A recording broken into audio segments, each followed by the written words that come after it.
All right, let me get something straight with some of you guys, man. I think some of you guys are maybe relatively new to my channel, meaning that you haven't followed me for at least a year or listened to my videos for a year. And I know some of you guys call me a LeBron James hater and things of that nature. You know, like the other day, me and some other people on YouTube, when we mentioned that there's a possibility that there might have been some funny business with the officiating, which I'm pretty sure some of you, I even seen some of you guys who are LeBron fans mention this, that y'all thought that some of the calls were, you know, a little bit odd. Some of you guys said, oh, well, let me get this straight. When Cleveland wins, this game is rigged. But when they lose, LeBron James needs to step up. Like these just total, like, horrible, like, just ridiculous arguments, man. Number one, many of you guys remember that video I did last year when I talked about the NBA being rigged, right? Remember what game I said that immediately after? Game 6. Golden State Thunder after Golden State won. So fuck your theory about me being a biased Golden State fan. I'm not. Are you kidding me? I can't stand that team. The only reason why I feel myself rooting for Golden State by default is because the same thing I've been saying, if you guys don't realize this now, if you guys haven't figured it out, you never will. I hate fanboys. I hate fanboys, and I hate media manipulation of people by people with agendas. They're selling you a product. They're trying to sell you something. They're exaggerating.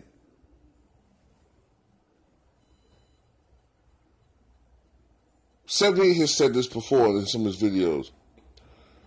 The more logical comparison with LeBron, since his game is not like Michael's, is Magic and Oscar. A lot of you guys say, well, he's not like Michael. Then stop comparing him to Michael. They're not the same guy. But what it is, you know Michael's that dude. You know Michael is the standard. And you want LeBron to be the standard, but he's not and he never will be. He's a great goddamn player. He's tremendous. But there are some things that are true. There are some things that are true and you don't want to fucking admit it or hear it. And you know it's true, which is why I irritate you so much.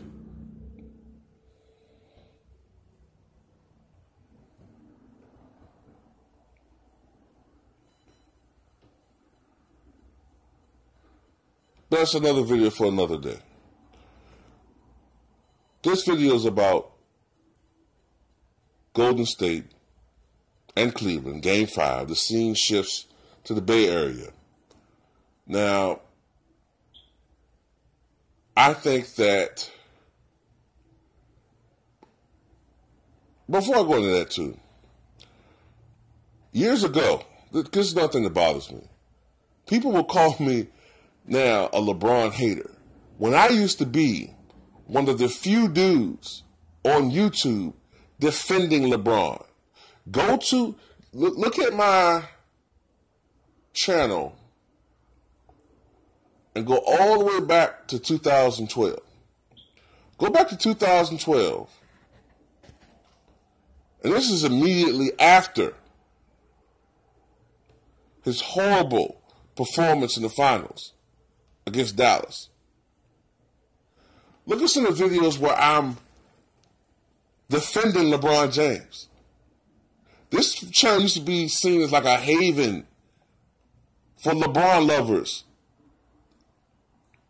The reason why I used to defend him is because I thought some of the media criticism back then went too far. Way too far. He was public enemy number one. People hated LeBron James. Outside of Miami,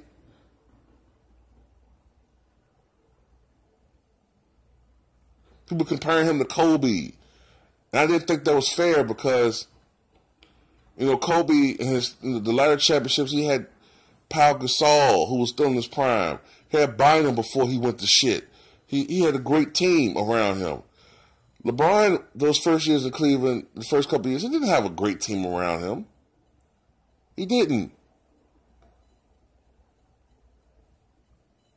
He kept getting his ass kicked by the Celtics.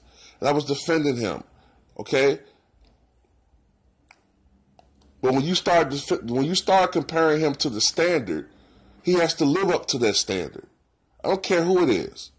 He has to live up to Michael Jordan's standard. If that's the standard, then he has to live up to it, and then he gets criticized. Okay? Now talking about Game 5.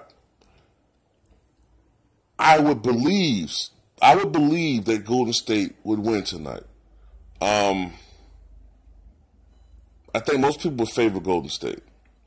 I do think that there's a vested interest in the league to extend this series as far as possible. So I would expect there to be calls a little bit unusual in a home game. But I think that the officiating might be a little biased, at least in certain points of the game, toward Cleveland. Meaning that what I think is going to happen is that, this is my guess, if the game seems like it's starting to get out of hand,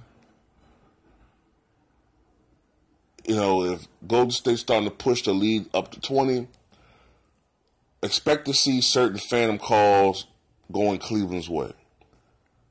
They're going to be like ridiculous offensive foul calls where there's obviously no offensive foul has been taking place.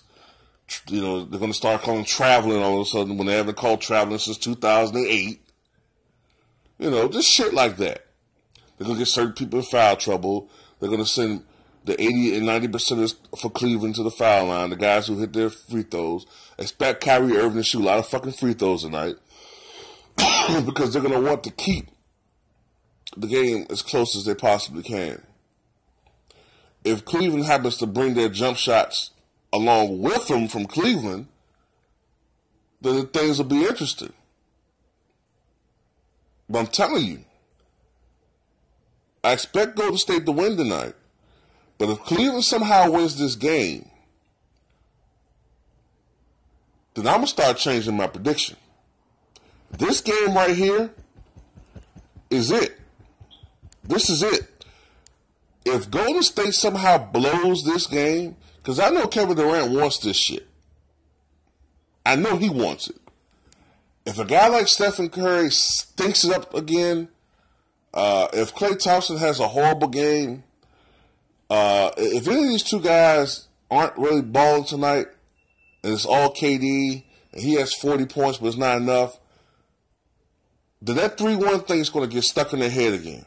I don't care what none of those guys from Golden State said.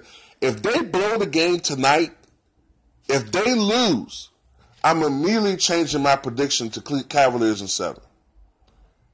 That's it. I don't care if it's 2 more games and Golden State, still, Cleveland still had their backs to the wall and it's still 3-2 Golden State.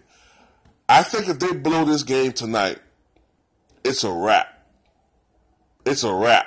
Because I can't see them going to Cleveland and winning. Cleveland's going to have the momentum on their side. They're probably going to beat the bejabbers out of Golden State in Game 6. Game 7 is anybody's call. The pressure would be on Golden State so much to win it on the road. At home, up 3-0. I can't help but see one of those guys just stinking it up, man. I remember when Kobe was bailed up by his teammates in Game 7 2010 Finals, 6-24 shooting. And he was bailed out mostly by Pau Gasol and Ron Artest with certain key shots. But Golden State doesn't have those type of rebounders. So, I I don't know. That's just my guess, man. I think Golden State's going to close it out tonight. But if they don't, Golden State's in some trouble. Motherfuckers in trouble.